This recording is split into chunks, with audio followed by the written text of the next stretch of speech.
Olá, meu amigo. Meu nome é Ronaldo Campos Rodrigues, eu sou o coordenador do Centro de Treinamento em Ecocardiografia.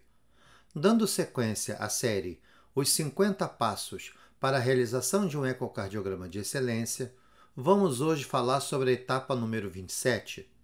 A etapa número 27 vai mostrar uma outra ferramenta obtida pelo ecocardiograma para identificar a função sistólica. Lembrando que já avaliamos a função sistólica do VD estudando pelo Doppler tecidual, também pelo FAQ percentual e também avaliando visualmente como o ventrículo direito se comporta durante a sístole.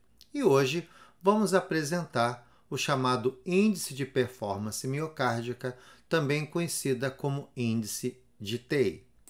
Vejam, é importante lembrar que lá nos anos 90, o índice de TEI, ou índice de performance miocárdica, ele foi inicialmente usado para avaliar a função sistólica do ventrículo direito em pacientes que eram portadores de hipertensão arterial pulmonar primária.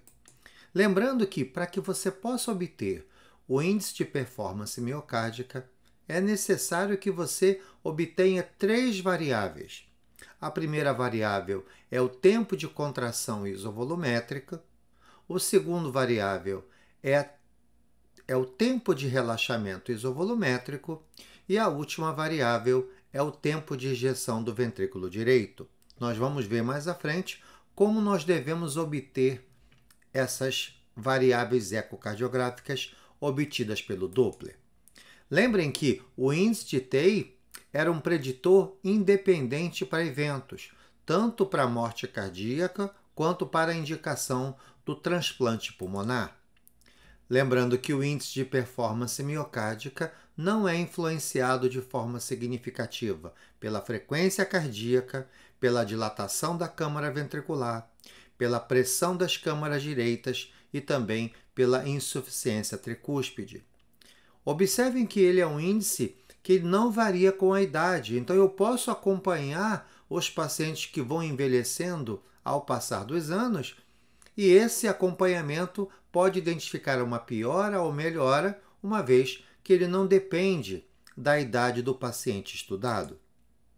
Lembrando que ele é muito importante na avaliação das doenças infiltrativas, onde nós observamos que aumenta o tempo de contração isovolumétrica, aumenta o tempo de relaxamento isovolumétrico e, ao mesmo tempo, se observa a queda do tempo de ejeção ventricular. Um grande exemplo de uma cardiomiopatia restritiva utilizada no índice de performance no passado e até hoje no presente é a chamada amiloidose. Outra coisa importante é que foi evidenciado uma correlação entre o valor do índice de performance, ou índice de TEI, e o estado clínico do paciente, ou seja, quanto maior o índice que você encontrou no seu paciente estudado, mais sintomático aquele paciente se apresenta. Lembrando que, quanto pior a função ventricular direita, maior será o índice de TEI. Ok? Então, índice de TEI baixo, função ventricular boa. Índice de TEI alto, função ventricular deprimida. Outra coisa importante é lembrar que no lado direito, nós podemos calcular esse índice utilizando o Doppler pulsátil, mas também podemos utilizar o Doppler tecidual. A grande vantagem de se utilizar o Doppler tecidual é que nós vamos conseguir fazer todas as medidas com um único batimento. Isso pode nos ajudar, por exemplo, em pacientes onde a frequência cardíaca varia demais. E às vezes você pode medir com o pulsado uma medida e depois, num outro tempo, medir a outra, como vocês vão ver mais à frente. Então, no Doppler pulsado, quando eu obtenho o índice de TEI pelo Doppler pulsado, eu vou ter que fazer a avaliação em dois momentos. Vou avaliar o fluxo tricúspide e depois vou avaliar o fluxo do trato de saída do ventrículo direito. O fluxo tricúspide vai avaliar o tempo entre o final de um fluxo e o início do outro. E o Doppler tecidual ele vai avaliar logo tudo no mesmo momento, como vamos ver mais à frente. Lembrando que os valores de normalidade para o índice de TEI, quando você fez essa avaliação pelo Doppler pulsátil, os valores normais abaixo de 0,43. E quando você optou em fazer o índice de TEI, utilizando a técnica do Doppler tecidual, lembrando que os valores normais estão abaixo de 0,54. Então, observem que existem diferenças de ponto de corte de normalidade para o índice de TEI, dependendo se você utilizou a técnica pulsátil ou se você usou a técnica tecidual. Então, é dessa maneira que nós vamos identificar ou calcular o índice de performance miocárdica. Observem que nós vamos avaliar o fluxo tricúspide e vamos avaliar o trato de saída do ventrículo direito.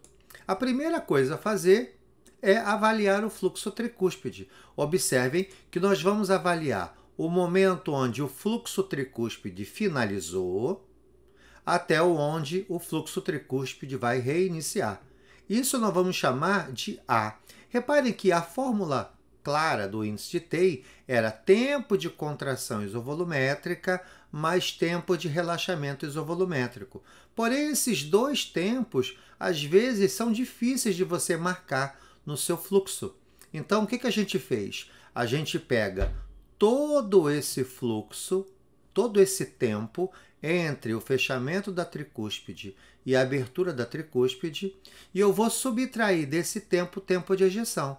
Quando eu pego todo esse tempo e subtraio do tempo de ejeção, vai sobrar os dois tempos que já vão aparecer somados na fórmula.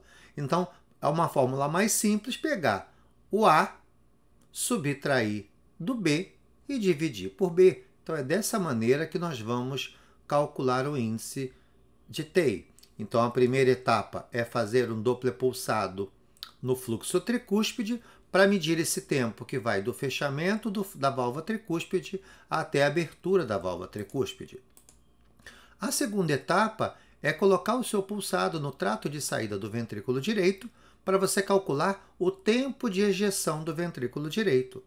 E esse tempo de ejeção ele será utilizado no numerador e também no denominador para que você possa calcular o índice de TEI. Reparem que essa é a fórmula. Índice de TEI é A, que nada mais é do tempo entre o fechamento do fluxo tricúspide e a abertura de um novo fluxo tricúspide. E o B é o tempo de ejeção do ventrículo direito. Dessa maneira, com essas duas variáveis, nós podemos calcular o conhecido índice de performance miocárdica do ventrículo direito. Vejam aqui esse exemplo onde foi escolhido a técnica do Doppler pulsátil para o cálculo do índice de TEI do VD. Reparem, fizemos um apical 4 câmaras, colocamos o volume de amostra à frente da válvula tricúspide e realizamos o fluxo tricúspide. Observem, nós marcamos o tempo aonde a válvula tricúspide se fechou e aonde a válvula tricúspide se abriu. Isso é o chamado tempo entre as tricúspides, que deu 420 milissegundos. Observem que agora nós, no corte apical, no corte parasternal transversal, a nível dos vasos da base, nós encontramos o trato de saída do ventrículo direito e colocamos o volume à amostra antes da válvula para calcular o tempo de ejeção. E encontramos um tempo de ejeção de 333 milissegundos. Dessa maneira, basta aplicar na foto. Tempo entre as tricúspides menos tempo de ejeção dividido pelo tempo de ejeção. Nesse paciente, nós encontramos o índice de TEI de 0,26, mostrando que o ventrículo direito é um ventrículo eficiente, uma vez que, utilizando a técnica pulsátil, o valor normal está abaixo de 0,43. Vejam agora a expectativa, o uso do TEI através do Doppler tecidual. Reparem que nós identificamos o momento que a onda A miocárdica tricúspide acaba e onde a E miocárdica tricúspide inicia. E aí vamos marcar esse tempo. E também o tempo da onda sistólica, que seria o marcador, como se fosse o tempo de sístole. E vamos colocar na fórmula. Observe que ele tinha um tempo de ejeção ou o tempo de sístole de 294 milissegundos e uma duração entre a miocárdica tricúspide e a miocárdica tricúspide de 402 milissegundos. Colocando na fórmula, nós encontramos o índice de TEI de 0,37, mostrando que o ventrículo direito é um ventrículo eficiente, uma vez que, utilizando o Doppler tecidual, a normalidade são valores abaixo de 0,54.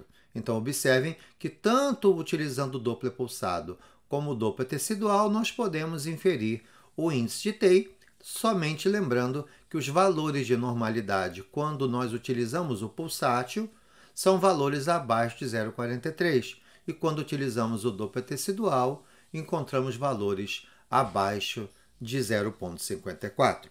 Um grande abraço.